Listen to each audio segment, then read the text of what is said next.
language ay Arabic. So, mga kaibigan, ini-invite natin dito ang ating guest. Pakilala mo, Sir Rax. Okay, مرحبا بكم أيها المشاهدين الكرام. نرحب الآن المترجم العربي لمكتب سلطة طابق سمورو الانتقالية الشيخ عيسى.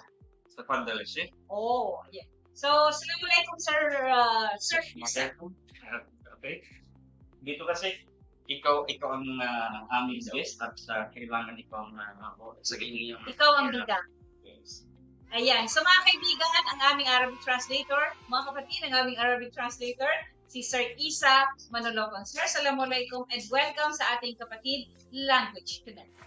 Okay, sir. So, baka meron muna kayong gusto batiin at kasabay ng inyong pagpapaalala at kung ano pang mga mensahe na pwede yung mga ikwento rin na pagkatapos ng Assalamualaikum. Bismillahirrahmanirrahim. Alhamdulillah wassalatu wassalamu ala asyrafil anbiya'i wal mursalin nabiyina Muhammadin wa ala alihi wa sahbihi ajma'in wa ba'd. السلام عليكم ورحمة الله وبركاته. أهلا وسهلا ومرحبا بكم في هذا البرنامج. برنامج Kapatid Language Connect or التواصل اللغوي إن شاء الله or التواصل بين اللغات وبين اللغات ووفقكم الله وسدد خطاكم آمين وشكرا. Okay, yun na nga ma'am at nagkaintindihan kayo. Okay. Arabic na yun. Oo. Balang araw ma'am at maintindihan mo rin lahat ng mga ito. Salam ng ilang tanong. Okay. Hindi naman ako ng Arabic, pero 'di ba? Kasi hindi natin siya araw-araw na ginagamit. Pero dahil mga kaibigan, kapatid, ito po sila ay talagang mga Arabic speakers po sila. And even Sir Rax ay sasalita talaga ng fluent, no, na Arabic. Ayun. So, Sir Isa, it's good din na nakasama ka namin for today's episode, no, para ma-share mo din sa ating mga kapatid yung unang-una dito, no, Sir Rax, na malaman natin, gaya din ng mga tanong po natin kung ano yung naging motivation, no? Ano yung naging motivation ni Sir Isa, na naging bahagi siya, pinili niyang maging parte, maging bahagi ng pagsiservisyo sa Bangsamoro sa paraang siya ang translator ng Arabic dito sa ETAI, sir. Okay. Actually, ito ay mahabang kwento. Dahil sa edad kong ito ay siguradong mahaba. Ako po ay isang in fact, doon ako lumaki sa Saudi. Sa Saudi ako lumaki. At yan ang unang field na napasukan ko. At saka bago pa ako dito sa ITAIS, kaya sa PID, nakapagtrabaho po ako sa Royal Embassy of Saudi Arabia ng 10 years. Oh, matagal-tagal din yun. At lalo ko nakakasama din yung ating mga ulama. Ulama at saka yung mga taong sa isa sa pinakamalaking sektor ng ating community ay yung mga madrasa sector. Ang mga taong ito ay mga Arabic spoken na mga taong kanilang salita ay nagsasalita sila ng Arabic. In fact, ang preference nila na language ay Arabic. Lahat ng gusto nilang malaman, gusto nila ay ito ay nakasulat, ay nababasa nila sa Arabic. Isa sa mga importanteng ngayon sa natin, sa buhay natin ngayon, lalo na sa farm, ay yung mga batas. Mga batas na nagagawa ng ating mga members ng parliament na kailangan itong ma-translate sa Arabic.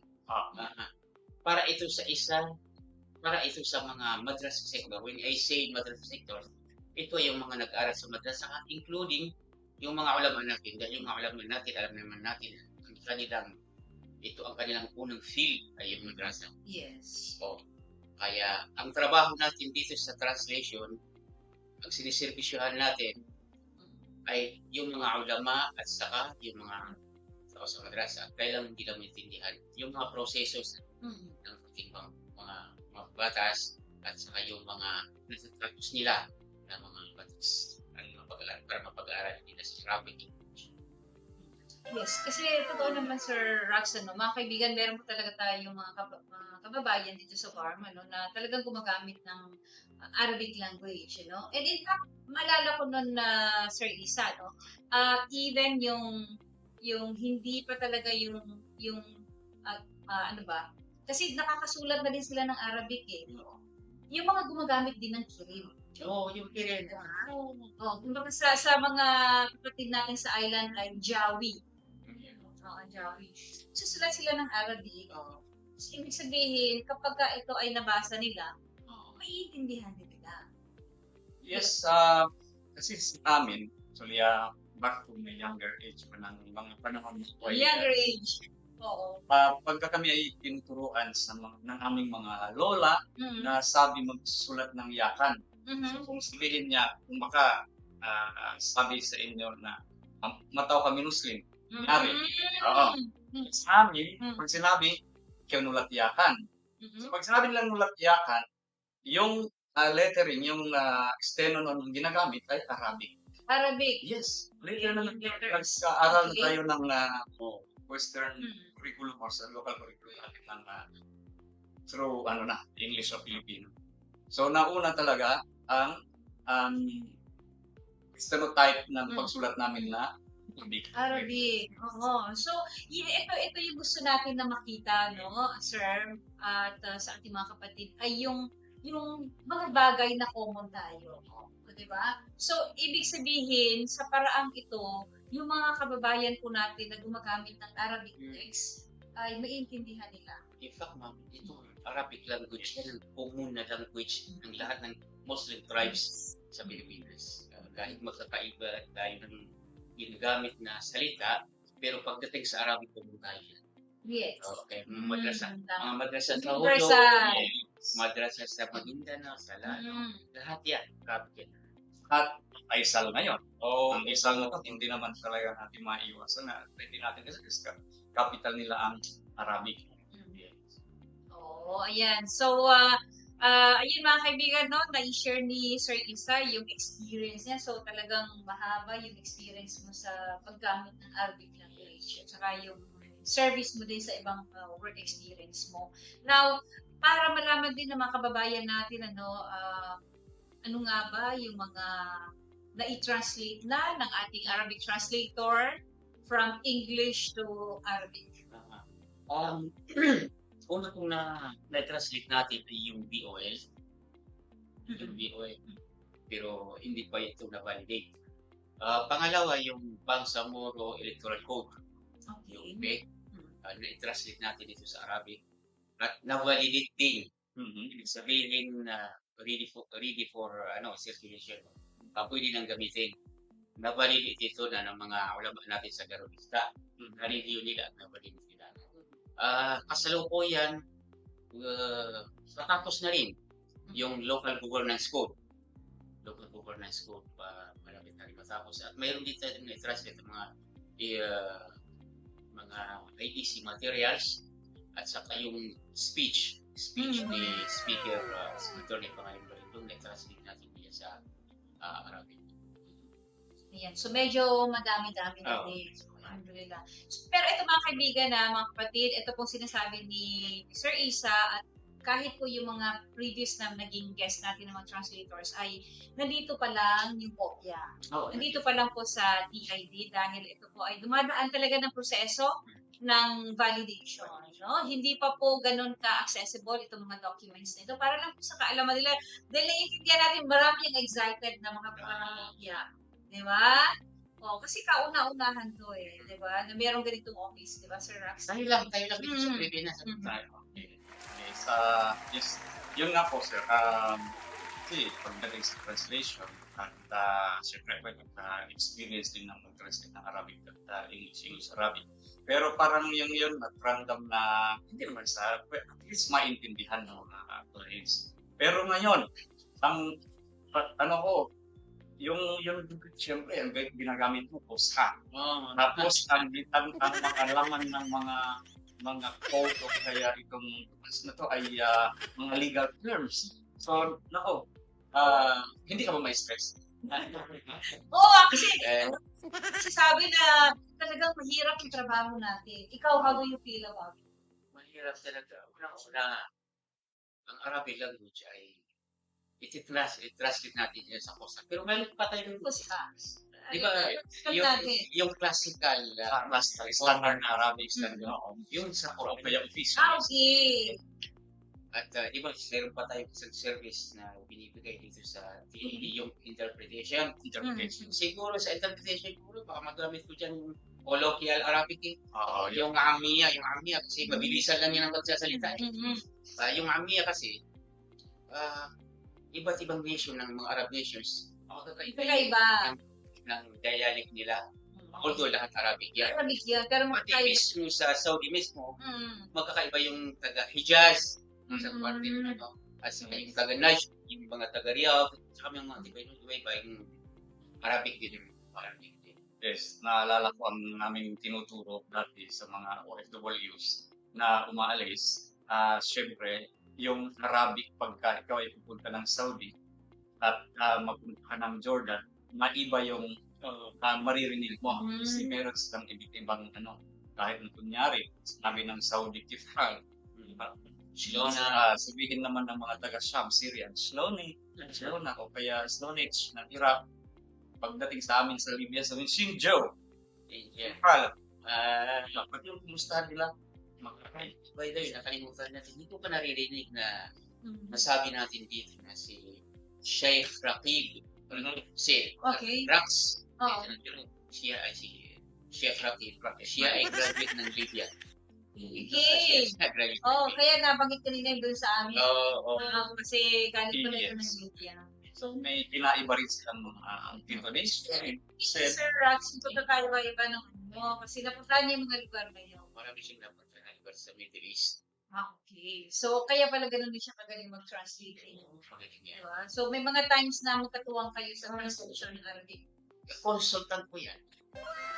Ayan, so, ganyan po mga kapatid, yung pagtutulungan ng mga linguist dito sa Translation and Interpretation Division. Hindi lang po halos isa ang alam na language, no? So, it's good na din, maganda siyang pakinggan, maganda siyang malaman, maganda siyang ma-possess na skill, Yeah. di ba? Na marunong kang salita ng language ng iba. In that way, kapatid Language Connect, makaka-connect ka sa ibang tao. Oo. Di ba? Kaya yung sarap tawas, iba'y na tawas. Anong ibig sabihin? It's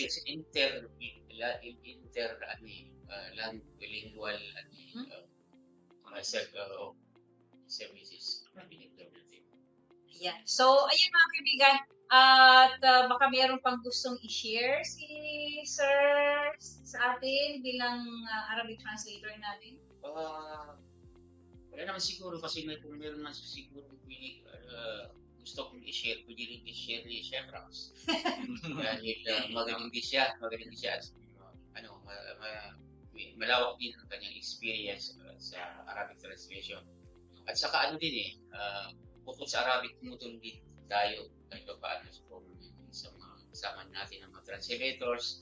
Halimbawa sa Filipino, sa Maranao, lahat tayo nagtutulungan dito ay alhamdulillah.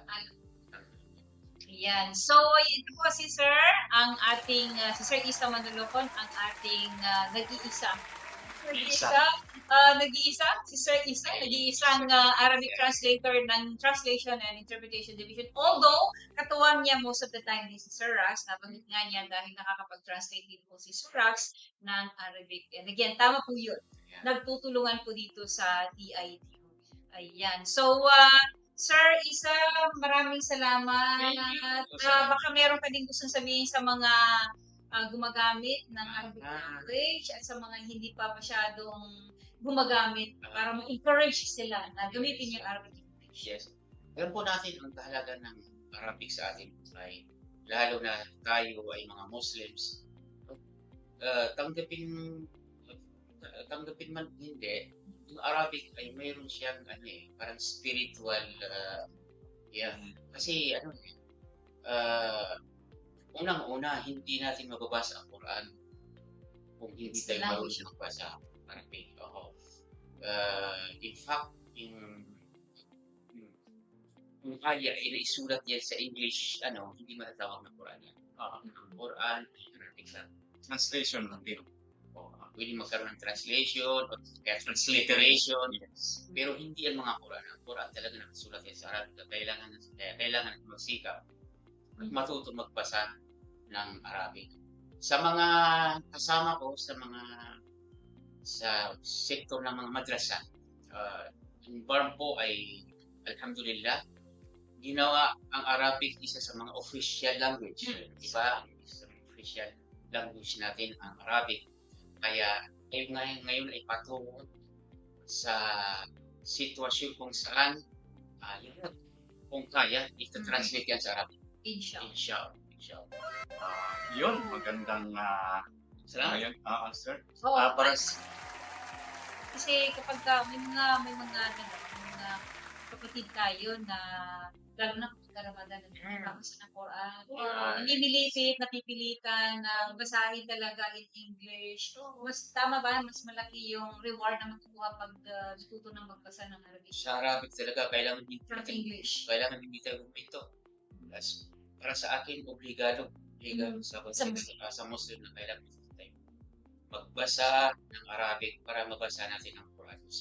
sa pagiging opisyal ng lingwahe dito sa bar. Kasi siyempre ako para sa akin, ang Arabic ay puhunan natin. Yes.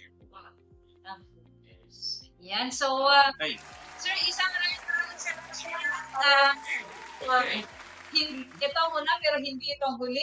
Baka sa mga susunod na pagkakataon ay maging guest translator ka rin namin at mayroon kang nais din sa mga susunod na episode na maibahagi sa ating mga kapatid, no? Para mas maingganyo pa sila na gamitin yung Arabic language. Again, si Sir Isa Maninokon ang aming Arabic translator. Pero bago yan, sir, hindi ka muna mag-i-exit dahil meron pa po tayong word o quotable quote. Siyempre, ang gusto namin, ikaw mismo ang magpe-present sa ating mga viewers ng quotable quote. At pero bago yan, siyempre, ibahagi muna natin kung kanino nanggaling ang quotable quote na ito. Yan. So, ang quotable quote natin for today ay isa po sa mga member of the BTA Parliament, at since 2019 ay bahagi na siya ng parliament members of the BTA. Ayan. And he focuses on legislative priorities like Sharia, transitional justice, and key industries such as halal and Islamic finance. And his past roles including Regional Secretary of Education for ARMM, yes, and consultant of Senator Tefisto Gingono III, and highlight his dedication to the Bangsamoro development. An Ateneo graduate career executive service officer and a Navy reservist. A law professor ngayon, currently, ng Cotabato State University, and his work is poised to make a lasting impact on the Bangsamoro. A mission supported by the Transition and Interpretation Office. At ako rin ay bago ako napunta sa Translation and Interpretation Office, ayan ang aking pinanggalingang office mula po sa office ni MP Attorney Rasul Y. Mitmum Jr. At yun, ang kanya pong quotable quote, ito po ay nakapaskil sa kanyang sub-office sa Marawi City. At ang sabi doon, kung ang nais, ito po ang sabi ni MP Attorney Ras Mitmum, kung ang nais natin ay epektibo at responsableng pamamahala o moral governance, na kailangan natin ng inisyatibong magsusulong ng higit na transparency or pagiging tapat at walang itinatago. Accountability sa mga opisyal ng gobyerno, pagkakaroon ng pananagutan at partisipasyon ng mga mamamayan sa pamamahala ng ating rehiyon. Sige nga, Sir Isa, paano ito sa wikang Arabic? Inshallah. Sa Arabic, إذا كنا نهدف إلى حوكمة فعالة ومسؤولة أو إذا كنا نسعى إلى حوكمة فعالة ومسؤولة أو حوكمة أخلاقية فإننا بحاجة إلى مبادرة تعزز المزيد من الشفافية معنى الشفافية الصدق وعدم إخفاء أي شيء والمساءلة أمام المسؤولين الحكوميين، تحمل المسؤولية، ومشاركة المواطنين في إدارة منطقتنا. Yan ang translation. Okay. So, ayun sir, maraming salamat sa pagbigay mo ng Arabic translation. No? Pero, bago pa umalis, may isa pa. Dahil si Sir Isa ay maliban sa Arabic translator siya, ng TID ay consultant ng mga Maranao translators natin dito sa TID. At sir, paano po ito sa wikang Maranao? Okay. Courtesy doon sa dalawang translator natin, si Fatma at saka si Faye. Ito ang translation ni Raslan sa wikang Maranao. Upama ko ay kabayatan na sumabisa ay manamagisa na malairaran. Kung kasasanaan ay manang kasasanaan na kapanarigan. Kang gobyerno o di na moral governance na kailangan tanong so panguraw, initiative, mapakausurian so transparency. Ay mana transparency na dito so itu ada abang igagaban o di na ada abang itatag. Accountability o mga official gobyerno o di so atas tanggungan. Magusukapan upagtaw si ikudi ikang giraya o ingritan. Yung primeran. Nandito. Yun to, okay. Ayan, maraming salamat Sir Isa Salamat. At yun na, naibigyan na po niya sa atin ang Arabic translation at ang Maranao. Again, maraming salamat. Thank you. Sukran. Shukran. Maraming. Ayan, Okay. Waalaikumsalam. Ayan, so mga kapatid, again, si Sir Isa Manlocon, ang ating Arabic translator dito sa Translation and Interpretation Division. At Sir Rax, ano naman yung sayakan? Okay, basta tabi sa pagkitabihin, siyakan, Bilis naman, paano naman panganangan NPX po si Sir Attorney NP Mitmo. Bang siyakan, panganangan tenbi pamahin magmutan, dumunay kamaskulan, at yan na moral governance. Kalagihan tabi suway niya na inuwat, at inin nagna atawa ngahinang nite, at ang malanjal ni, yan may official gobyerno, tampal ka na tinapugwede, yan yung kamaskulan ni, nang bukdo, ngalamot may raayat si dialim pamarinta, pinaybayanten, yan pamarinta dial pagsamor. Okay, so yun na po yung Yaka translation ni Sir Rax Barca. Ayan, at para naman po sa Maguindanao translation po ng Potable Code ni MP Attorney Rasmi Jr., ito po. May kanya tanong kahandan, ibisan lutiyakap sa nakasangan at galubog at tawa kakulangan ang gobyerno o moral governance, nasisita tano ipagito ang makasangkad sa labi kakatito sa dala ipagana o transparency. Nakapaliugat kanong mga pagkamal sa gobyerno. Ando kapagigya mo no talengod sa kapagkamal kanudalupa. So tuba i-translation matapag ko ti MP Ras mo siya sa basa ang Maguindanao. Yes, at isa na lang ba ang ating hindi pa nasabi ng translation ay ang nasa tausug natin. Yes, Okay. Ikaw nang bahala dyan, Sir. Sa tausug. Mga tausug, mangin kabayaan sin kita niyo amuin kapangandulan, iban maamo, pagparinta, atawa moral governance, kalagihan na to. Mangin darahi, pagpaawon parinta, matampal, iban way, yatap. Nakuraan, bakang daw, iban raayat, imalamudhap, pagdayaw, iban pagparulisin, binaybayan, sudyakan niya. Ayan. So, sana po, MP Attorney Rasmi Okay, ay thank you, na-translate namin na maayos ang inyong potable code at sana po ay makarating ito sa mga iba't ibang languages, yung mga ethnic groups na meron pa po sa atin sa ngayon ng mga translators dito sa DID. Ayan. So again, nagpapasalamat tayo sa office ni MP Ras dahil pinadalhan po tayo nito, no? Binahagi po niya yung kanyang quotable quote at nag-i-invite din po kami sa iba pang mga MPs, no? Pwede niyo pong ipadala sa amin, i-email po sa amin ang aming email address and nandiyan po sa aming Facebook page. Pwede niyo pong ipadala sa amin ang quotable quote para po ito ay mabasa natin, present natin dito sa Kapatid Language Connect. At Sir Rax, batiin natin ang ating mga viewers. Okay, pati nga ma'am. Meron. Siyempre, nanonood ang chief ng PIPMRD na si Ma'am Jamalea Lau. Dinito. Hi ma'am, thank you po sa pag-support. Hi daw sa atin. So, hi po. And kay Bobby Tawan-Tawan, yes, thank you po. Salam din. At sa aking consultant all my life since high school, Ma'am Alana Daniel is watching. Ma'am, Assalamualaikum. Jam, Fatma ay nanonood din sila. And Arif, no, ng OSD ay nanonood. And my sister is also watching. And Asral, sama natin dito sa ano. And Chris Dave is watching also. Nailia and my friend from Ma'am Aisha Hasan. And yung winner natin na nanalo kanina, si Mercy Cano, ay nanonood din. And wala na, hindi na natin ay parating kay Sir Isa yung salam, no? Yung hi ni Ma'am Gemma. Ayan. And I know Norodin is watching. Ma'am Sarah Baganyan Kasim, this is all the way from, I think, somewhere in Talayan, Maguindanao. Ay po kay Ma'am Sarah. And ang ating Maranao translator din, si Fatma NP, ay nanonood. At syempre, ang ating chief. Naku, hindi ko nabasahin ang comment. Yan. Yeah, si Faye is watching.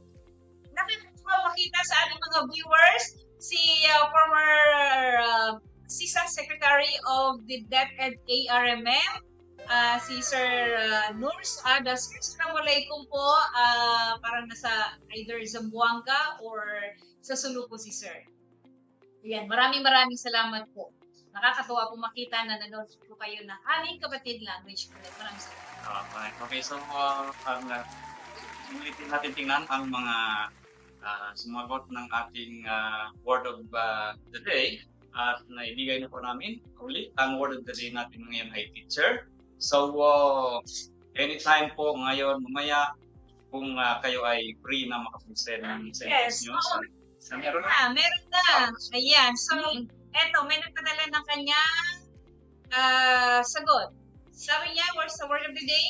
Mamando, undo, mangangay sa mapya, ungayan, undo, sugalilini, kataw, undo malini, pamandon. Ayan. So, that's from Zumaira Sulaiman. Ma'am Sulaiman, maraming salamat po sa inyong pinadala and we will check it, ano? Hopefully, okay na ito na message, ano? Para sample sentence niya ng word of the day natin na teacher. Yes, nagamit niya yung doon, word na teacher. Maraming salamat. At meron po naman pwedeng umabol, ano? Kahit na mag-end na po yung ating program, then pa-end na rin tayo, Sir Raj. No? Pa-end na rin ang program natin, pwede pa po silang umabol. Ayan. So, matapos ng programa natin ngayong araw, meron pa po tayong susunod na Friday. Huwag kayong BBTO at every Friday pa rin isang tuloy-tuloy ng ating programa. Yes, we will see kung pwede tayo mag-live. Tingnan natin ang kakayanan ng internet at ng power ng Kapatid Language Connect kung kakayanin natin because next week we will be in Sulu for focus group discussion ng validation ng Arabic translation ng Bangsamoro Electoral Code. Siyempre, ng ating Rosen Translator, si Abdurrafi Jauhari. Ayan ang ating naging technician sa araw na ito. Maraming salamat, Rafi. So, sir, tayo ay magpapaalam na. Okay, sir. Ayan, so simple magpaalam si Sir Rash. Nagpapasalamat po tayo sa lahat ng mga nanood ng ating Kapatid Language Connect. Again, maraming salamat kay Chief ng TID, Ma'am Virus Gandao, at sa lahat ng team ng TID. Ayan. So, maraming salamat po. Hanggang dito na lamang po ang episode natin for today. Kapatid Language Connect. Hindi mag-aatubiling magbigay ng daan sa pagkakaisa at pagkakaunawaan. Salamat po. Thank you. Asukra.